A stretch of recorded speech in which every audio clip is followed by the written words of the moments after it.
Salutare, dragi prieteni! Astăzi avem bucuria să poposim la Vâlcea la un redutabil columbofil și unul dintre cei mai celebri tiktokeri din România. Așa este. Valentin, prietenul nostru, am trecut să-i facem o vizită, să vedem porumbei și să ne spună ce mai face el. Toate bune, suntem în desfășurarea etapelor de concurs cu maturii. Pentru zona Oltenii un sezon foarte greu, începând de la primele etape de viteză. Am plecat, pot să spun, greșit, lansări foarte devreme, timpul noros, ploios și deja au început catastrofele, să zicem așa, de la primele etape de concurs. Da, nu e cel mai bun lucru, ar trebui avut o mai mare grijă de porumbei. Da. Dar zi-ne un pic istoria ta. Cu ce porumbei ai început, cu ce porumbei joci, ce categorii îți plac? Eu am început în 2012, am porumbei de la vârsta de 7 ani, am 46 de ani, dar am stat, mulțumesc asemenea, am stat vreo 27 de ani plecat pe afară. Nu m-am despărțit de porumbei niciodată, am avut și aici în balcon și aici în uscător, că se poate vedea porumbei peste tot. Și în 2011 am revenit acasă și am achiziționat porumbei de la mari campioni ai României, 23 de pui, pe care i-am băgat la zbor pe toți. N-am ținut cont că sunt din campioni, că sprați cu campionii. Și din primul an, zburând la UCP atunci, la vremea aia, din primul an am fost locul 28 național viteză pui, 29 național crescător pui. În anul următor au fost rezultate mult mai bune cu Iarlingii. Am fost campion național, dublu campion național, am luat placheta de maestru la UCP. În 2016 ne-am mutat la Columba, postul FNCPR, și din primul an am fost locul 3 național. Am avut 2 porumbei în primii 10 pe țară, 2 în lotul olimpic al României și an de an am progresat și la Columba. Am înțeles, felicitări. Ce categorii îți plac? Uh, Dacă ai vreo categorie. Sincer, sau am jucat favorite. toate categoriile, dar cel mai mult mi-a plăcut categoria viteză de mifond, pentru că acolo e multă pregătire, să zicem așa. Cere multă atenție porumbei și aia mi-a plăcut cel mai mult. Dar am jucat, am avut rezultate de la viteză până la maraton, am fost și dublu campion județean la palmares 2 și 3 ani la maraton. Am jucat bine la toate categoriile de zbor. Felicitări. Mulțumesc. Te rugăm să ne arăți niște porumbei, dar până atunci povestește-ne un pic despre cum procedezi în sezon. Când împerechezi porumbei, Deci, cu ce sistem joci, natural, văduvie, combinație, dacă ne poți da din casă niște detalii mai... Nu este niciun secret. Deci anul ăsta a fost primul an de când zbor porumbei care nu am reprodus din zburători. Am încercat altceva. Deci am ținut pe ouă până la prima etapă, înainte cu prima etapă de concurs cu 2 săptămâni, i-am văduvit și am jucat, așa joc și la ora actuală, sunt văduv și acum. Primul an în care țin și pui la sistem un semi-întuneric, i-am ținut la întuneric cât a fost perioada rece, după care îmi țin la un semi-întuneric acum, iar joc văduvie de când zbor porumbei, de la viteză până la maraton. Mi se pare un sistem mult mai lejer pentru noi columbofilii, nu trebuie atâta de multă atenție. Nu zic că la maratoane sau maraton extrem nu e mai bun sistemul natural. Crezi că e mai bun acolo? Eu zic că este mult mai bun, porumbei pleacă mult mai calm, dar doar la extreme. Eu am jucat și maratoane tot cu sistemul văduvie și a mers foarte bine, jucând un număr mic, exact ca tine, Marius, de porumbei. N-am jucat niciodată mai mult de 50 de porumbei și de la an la an am început să reduc. Anul trecut am jucat 30, anul ăsta am jucat un număr mai mare de 48 de porumbei, marea majoritate a Iarlingi, pentru că noi, știți bine, situația care a fost pe Ucraina, ne-am mutat pe ruta Bulgaria. Anul trecut și acum 2 ani am jucat doar Bulgaria, etape de demifond, că n-am avut fonduri. Și anul ăsta am început să zburăm pe Grecia. Se pare că e o rută mult mai accesibilă ca Polonia, mult mai accesibilă, dar trebuie făcută mare atenție la lansări. Lansările sunt foarte prost gândite, îmbarcăm la etapele de demifond foarte devreme, ceea ce mi se pare o prostie. De ce nu jucăm, să lăsăm porumbei la etapele de demifond 2 zile în mașină? Nu cred că este un impediment pentru nimeni. Îmbarci dimineața, joi dimineața și lansezi sâmbătă. Eu zic că este mult mai ok pentru porumbei decât să mergi toată noaptea cu ei, ajungi la 4 pe locul de lansare și la 6 sau 5 jumate, 6 eliberezi porumbei. Zic că nu este ok. Da, spune-ne un pic, mai ales ținând cont de etapele astea grele. Cum recuperezi porumbei după curse? Deci, cum am spus, anul ăsta am folosit doar produsele de la CES Pharma. Pot spune că sunt foarte mulțumit de produsele pe care le-am folosit, cel puțin Biotix-ul, LT-Oil-ul și Heliodrops-ul. Foarte, foarte, foarte, foarte bune, care s-a văzut că sunt ce trebuie. În principiu, cu astea am recuperat ceaiul. Cum faci recuperarea tot, dacă poți să ne spui? Bineînțeles, în prima apă când vin porumbei, am mers pe ceai cu, exact cum ai spus, pe ceai cu lămâie, după care am administrat Aminoforte. Foarte, foarte bine s-au recuperat porumbei după ele, deci extraordinar de bine. Deci, indiferent de etapa cât a fost de grea, porumbei s-au recuperat foarte bine. La pregătirea porumbeilor, dai ceva special sau o faci doar din hrană? Nu, doar din hrană. Niciodată nu pun la plecare, nu energizez porumbei absolut deloc, doar din hrană. Folosesc doar mâncare de la Van Robais și pregătirea o fac doar de mâncare, atât. Crezi că nu e necesar? Nu cred că este necesar, ținând cont că astea sunt și motivele pentru care porumbeii se agită foarte tare, ținând cont că îi duci pe locul de lansare la 4 sau la 5 dimineața și la 6 eliberezi. Eu cred că stresul și dacă le administrezi produse, eu zic că nu este tocmai ok. Poate să fie. Cum dai Heliodrops-ul? Heliodrops-ul îl dau și la plecare și la sosire din concurs seara. Înainte cu 3-4 ore de îmbarcare le administrez în fiecare nară și în gât și la sosire seara la fel. Și s-a cunoscut, n-am administrat absolut niciun medicament la porumbei până în momentul de față. Am făcut 5 zile o cură cu triconator cu Tricogo înainte de a începe sezonul și treaba a fost foarte bună. N-am administrat absolut niciun tratament la porumbei. Am înțeles. Și ce faci cu puii? Care-i planul? Ne-ai zis mai înainte că puii sunt la semi-întuneric, au fost la întuneric. Care-i planul? Ce plan de zbor aveți? Sau ce avem un plan de zbor tot pe Bulgaria.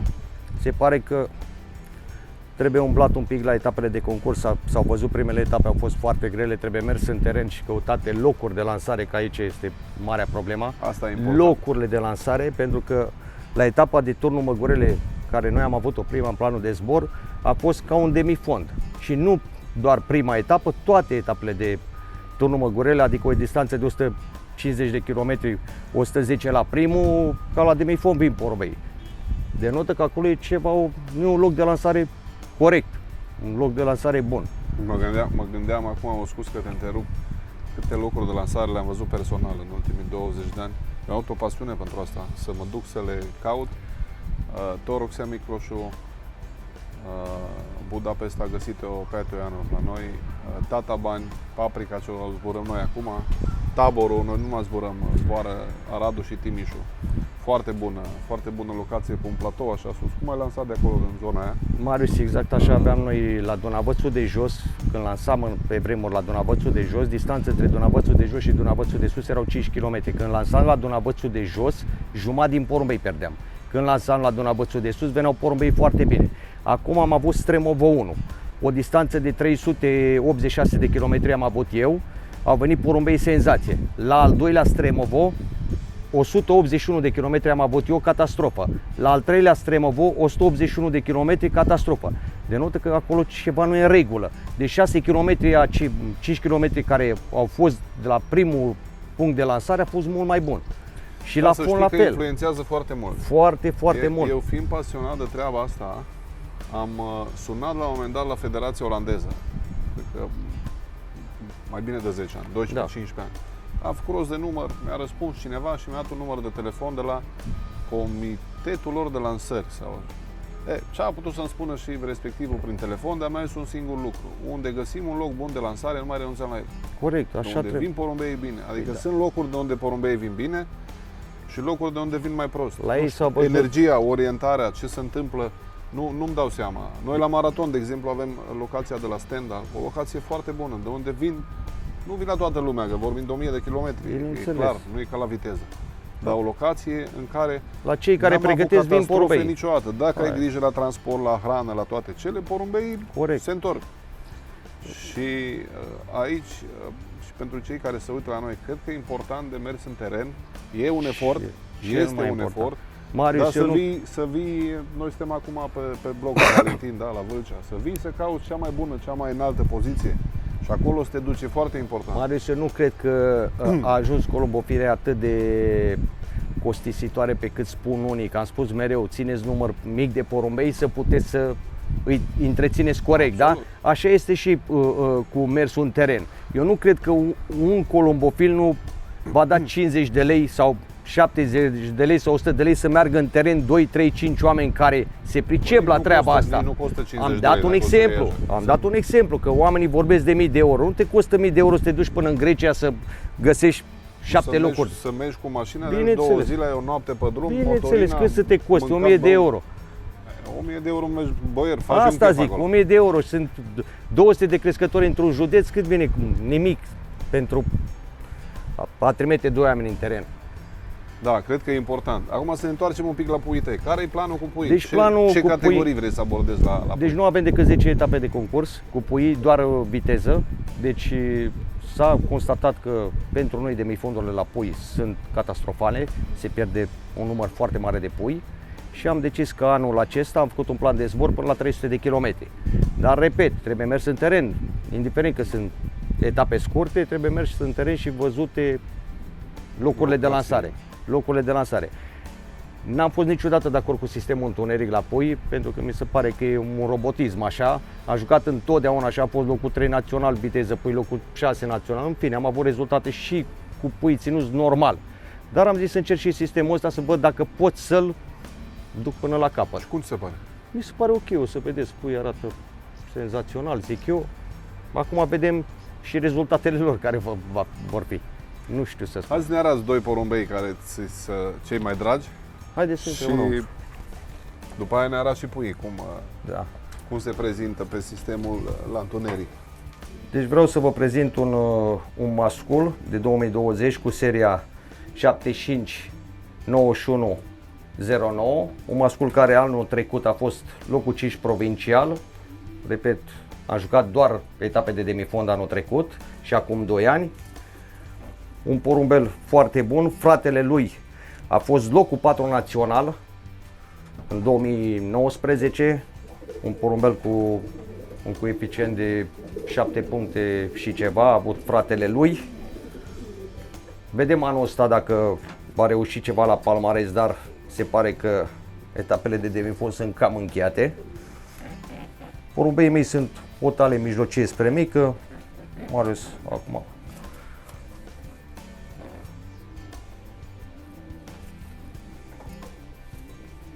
Fain porumbel. El la bază are Klaus Billner cu Aircam. Tot ce a fost pe linia lui acestui porumbel au fost în expoziție.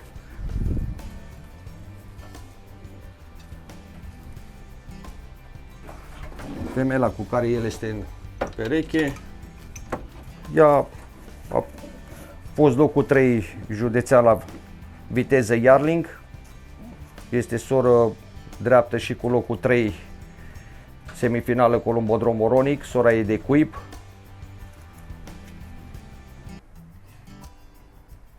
La fel și ea, vedem dacă reușește ceva la palmares. Dar repet, se pare că avem porumbei puțini și este foarte, foarte greu să mai încheiem ceva la etapele scurte.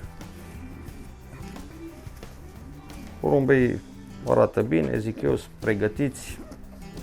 Dacă vrei să te uiți la asta, Marius.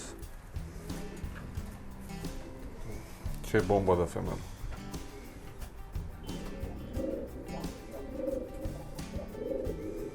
La etapa trecută am pierdut cel mai bun Yarling la demifond, cel mai bun Yarling la toate etapele a fost în primii 3. Din păcate s-a dus. Am pierdut 2 porumbei ambii din echipă. Asta este colombofilia, n-avem ce face. Am avut număr mic de porumbei, 260 de porumbei la demifond. Chiar mic. Foarte mic, da. Noi am plecat cu 5.000 de porumbei la fond am angajat la fond 2 823 de porumbei și dublaj în aceea zi am avut demifondul 266 de porumbei. Atâția porumbei mai aveam. Și la maraton 187 de porumbei la primul maraton are județul Vâlcea. Acum haideți să intrăm aici la pui. Ăștia spui? Da, asta este un pui de 2024, ținut, repet, undeva la 2 săptămâni l-am ținut, i-am ținut la beznă totală, după care am început să le fac un semi-întuneric și așa stau și la ora actuală, la ora 6 după amiaza, după ce la ora 5 primez masa, de la ora 6 până la ora 9 dimineața, ei stau la un semi-întuneric. Foarte bine arată și bine îngrijiți. Da, eu sper din tot sufletul să duc sistemul până la capăt, chiar dacă este primul an în care joc sistemul ăsta. Pui văd că Ce e greu a trecut. da, au stopat. M-am mai spus și prin TikTok-urile mele și pe canalul meu de YouTube, pun foarte mare preț pe vaccinarea puiilor. Cum a spus și Marius, cât de multe vaccinuri, nu avem nevoie să băgăm antibiotice porumbei, odată și astăzi, o dată pe săptămână, Healthy Oil, Biotic și în apa de băut au Magic. Foarte bine arată. Puii sunt perfect sănătoși, n-am avut, din 2013 până în prezent, n-am avut niciun deces la pui. Vaccinez, 4 vaccinuri fac la pui. Al 5-lea este difterovariola, diftovacul, care la noi e mare problemă, cum mai văzut Marius că avem aici oltul, e problemă mare rău de tot. Da. Curățenie mereu la pui, o dată la 2 zile, nu fac zilnic, dar o dată la 2 zile le fac curat. Vali, mulțumim mult că ne-ai primit, că ne-ai arătat porumbeii. Mi-a făcut mare plăcere Succes să la etapele cu măturii și la etapele cu Doamne ajută!